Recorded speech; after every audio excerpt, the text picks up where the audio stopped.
Alright, fuck it. Alright. Has this ever happened to you? Somebody on Facebook posts something that is so blatantly not true, you may be entitled to compensation. Okay, so if you see this shit on Facebook, I'm not going to put it on the screen. It would be disrespectful. But okay. One, in terms of the recent executive orders. The idea that we're going to be fully dependent on the Middle East for our oil. That has not been the case for quite a while. We're not going back to $483 a gallon for oil. Okay, when Obama left office, it was around like $2.50 to $3. Right? Trump got in office, literally the same.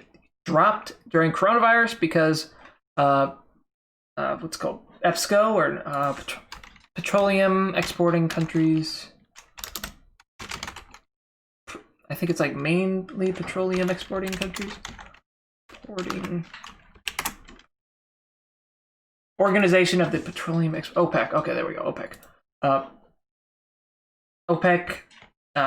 Saudi Arabia, Russia, Venezuela. These countries cannot come to a conclusion on what the price of oil should be, and in terms of like stop halting production to keep the price stable. I think was it Saudi Arabia or Russia decided to keep producing, completely ruined the agreement. Prices plunged, and as we know, not that many people were driving at the beginning of the crisis, so oil went. The price for a gallon of oil dropped tremendously, and if you went to like a gas pump, it was like at one point it was like 170, 180. This had nothing to do with Trump. Now, being reliant on the Middle East for oil, I mean, in terms of capitalism, it's good in that we're all incentivized to help each other. But you know, it's good to be self-reliant, and Trump did a couple things that definitely help with that. But the idea that we're going to go up to almost $5 a gallon by Biden's executive order, which canceled, well, it didn't cancel, it put a moratorium on a couple of contracts that were written up at the end of this year, right? It's not like he is completely shutting down our oil fields in the United States, right? Not doing that, not at all, right? He put a moratorium on like brand new leases that were just given out. Next, okay. The Iran deal. When people say, oh yeah, Obama gave away money to terrorists or state sponsors of terrorists or whatever, Iran. Remember, this was their own money. This was secondary sanctions, right? Nuclear sanctions are secondary sanctions. We still have plenty of primary sanctions, including sanctions on elected officials in their government, right? Billions of dollars of sanctions. We only took off the sanctions on their nuclear energy, right? And what the nuclear deal did was it made sure that they couldn't enrich uranium above 3%. It got rid of a lot of their centrifuges, so they weren't able to enrich uranium at a large level, and it kept their enrichment at a level where they're able to conduct have like nuclear reactors without nuclear energy without enriching uranium for a nuclear weapon, right? All this in mind, people here, and let's remind people that they were actually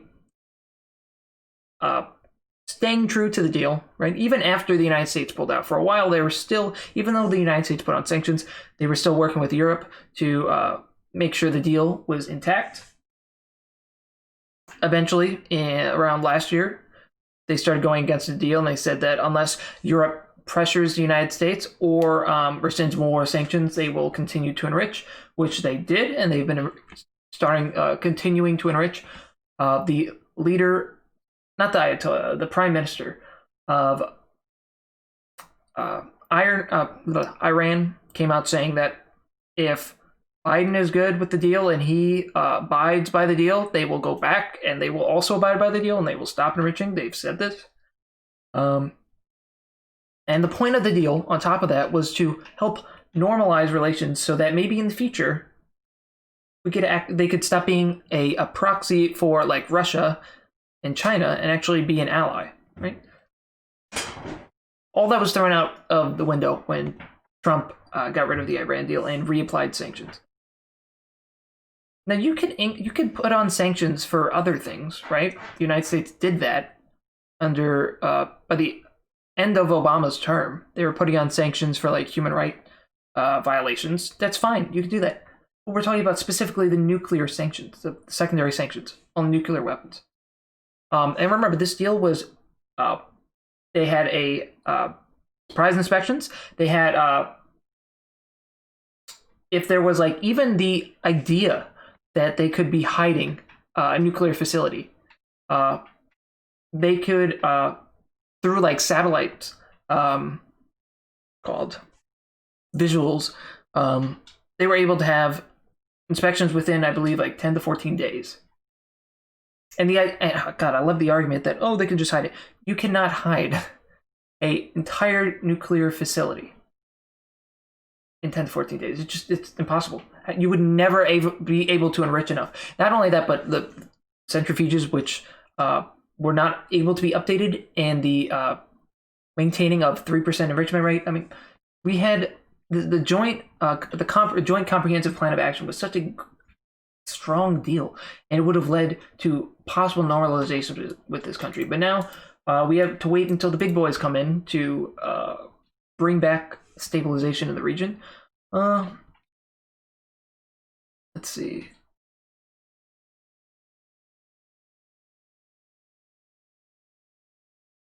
But yeah, if you see this shit going around Facebook or Twitter or wherever, just you may be entitled to financial compensation because of the mental unrest it causes you and the mental deterioration it causes you. So just keep that in mind. Get in touch with your lawyer, and yeah, back to the game.